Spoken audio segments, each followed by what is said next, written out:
What's going on, YouTube? This is Marcus. Just wanted to wish everyone a happy holidays, enjoy their time with their family and the gifts and the giving and everything. And we are going to jump into the December budget closeout, but I just wanted to give everyone and start off with a good holiday message. Now that we're back at the board, just a quick recap. This entire journey that started back in October, where I wanted to memorialize to the YouTube family on this debt-free journey, I essentially separated my debts into three categories. The first category contained nothing but real property. It was my principal residence mortgage and a mortgage that I owe on one of my rental properties. We're not worried about those right now. Those are going to go to the back burner, because even if we were following Dave Ramsey or any other school of debt elimination, those would be placed at the end. I'll put a link on this video somewhere in one of these corners. It'll pop up where you can see where I reviewed the Financial Peace University course that I took, and you can take a look and identify some of the ways where my debt elimination plan differs from the debt elimination GOAT, Dave Ramsey. So again, we eliminated the real property.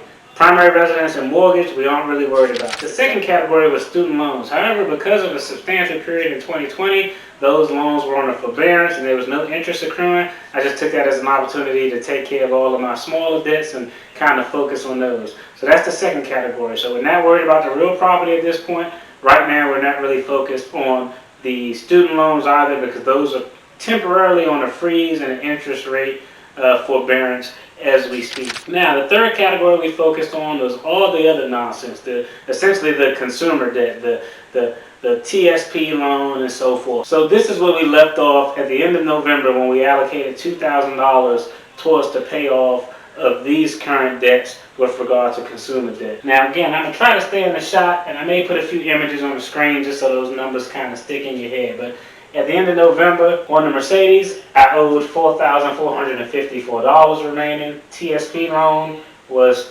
$2,400 remaining. Furniture was $2,384 remaining. And a Discover card, because I took the advice of my high-speed followers and just attacked that one first because it had the highest interest rate. And at the end of November, we owed $1,986 for a total consumer debt amount of $11,224. This is where we left off at last month. Let me just go through the interest rates, even though I don't have them up here. I have them memorized. The interest rate on the car is 5%. The Tsp Loan is 0%. The furniture is 0%. The Discover card was, I think, 19 or 20%. The monthly payment for the car, $385. The monthly payment for the Tsp, $100.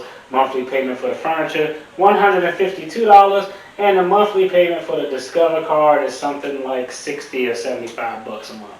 But that's where we left off in November. Okay, now we're going to take a look at some of the additional expenses that occurred this month, and we'll go through those. Let's take a look. Again, I talked about this in the beginning of the December budget video that I released, that I'll link in this video. But vehicle registration, $150. I knew it was coming down the pipe. This one was relatively new. An HVAC repair on my rental property cost me about $650. That's just kind of how it goes when you have rental property. You'll have these unforeseen expenses. That's why you want to make sure that you're definitely not over leveraged, so when they come up, you can pay all of your bills and take care of the rental property. I'll put a link to that video in this video as well, so you can see, just kind of how I handled and how I obtained my first rental property, and look at some of the basics of real estate investing. And then this last one, this roof repair, I put a star by it.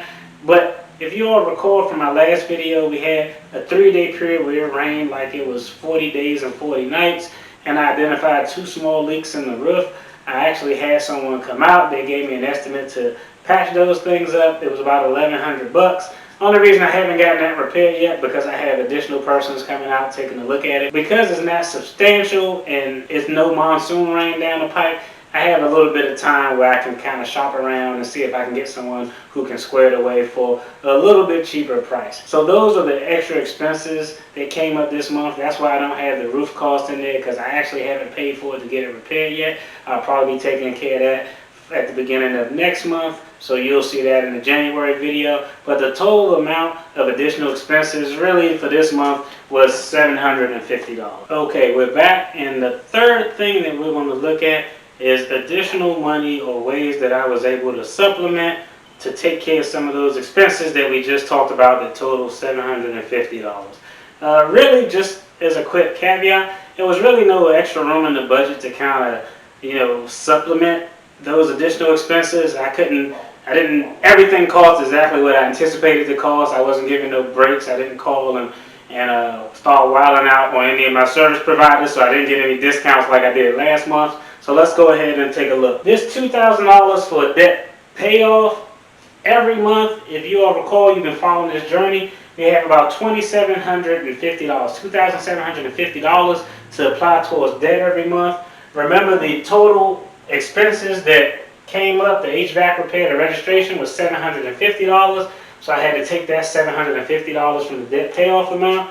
So we have $2,000 this month to put towards the debt payoff. I received a $2,000 bonus from my job for the holidays after taxes.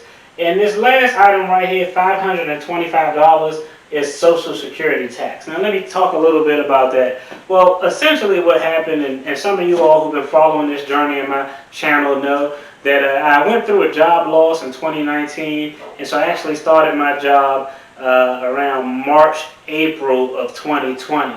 But that Social Security tax, where I have that additional $525, where that came from, well, essentially how Social Security works is everyone has to pay Social Security taxes, but you only have to pay it up to a certain threshold. So if that threshold is $135,000, once a person makes over $135,000, they don't have to pay Social Security taxes anymore, so they get additional income. So when you have a lot of high income earners, a lot of times it's common near the end of the year that they'll get additional money because they reached whatever that threshold that Congress set, whether it was 135, 100, whatever that threshold was, they reached it, so they aren't required to pay Social Security tax, so they'll get that additional money in their check. So that's where the $525 Social Security tax, that's why I got it in there, because I didn't have to pay it no more. I was fortunate in that regard. So the total amount of money that I had to apply towards debt for this month was $4,525. Now we're going to take a look to see how some of the magic work when it comes to paying off debt. Hear that siren? There's always one in the city. Now I'm going to show a few images so we can talk about the good stuff and the progress that was made on this debt payoff journey.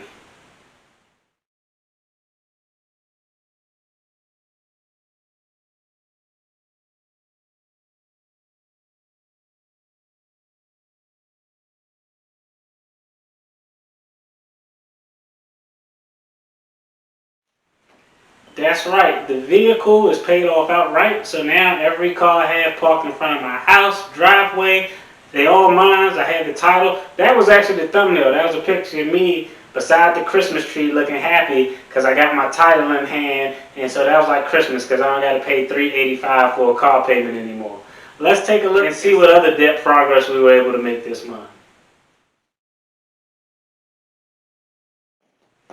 Yep, that's right. We definitely knocked out that Discover card. That Discover card had a high interest rate. It was a bane of our existence. If you all saw my last video, I don't even know what happened to the water bottle and the t-shirt when I got that Discover card many moons ago. But in any case, it's gone, finito. Don't have to worry about it. Hey, I know what you all are thinking. You only had $4,525. Where'd you get the additional money to knock out the Discover card? Well, let me show you. Let's take a look. So after we paid off the card, there was about $45 left. We applied that $45 to the Discover card.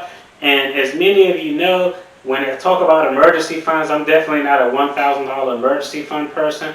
I always put money every month in my emergency fund, and I'm going to continue to do so until I hit the 3 or 6 month mark or whatever it is. But the other reason why I like to have more than $1,000 in my emergency fund is because when I can smell the finish line on something like I could this month, the finish line was right there to just close out a debt, I'll pull that money out of my emergency fund and go ahead and knock it out and just continue to build that back up with the monthly payments that I apply towards my emergency fund. So essentially I took about $1,940 out of my emergency fund to zero out that Discover card. So now it's finito. Don't have to worry about it. It's gone. And I'm never going to use it again, with one exception, but I'll talk about that at a later date. So where we stand right now with regard to the debts, the TSP loan, since we made a payment on it, now I'll just talk through this. The TSP loan currently sits at $2,300.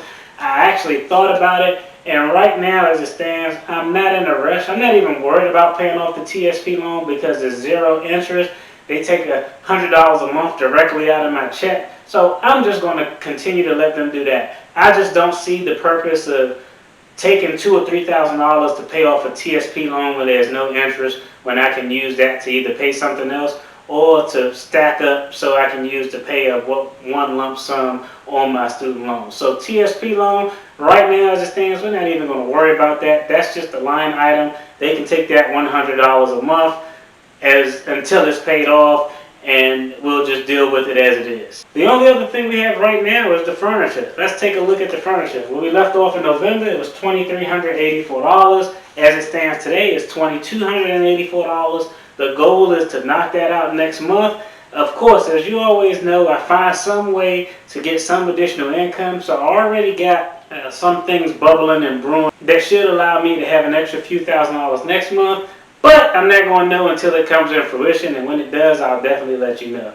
But that's currently where we stand. So once we knock out this furniture, hey, it's going to be on to the student loans, and I'll do another video where I talk a little bit about my strategy that I'm going to do as it relates to the student loans. But hey, that's it. I appreciate you all tuning in. That's the December wrap-up.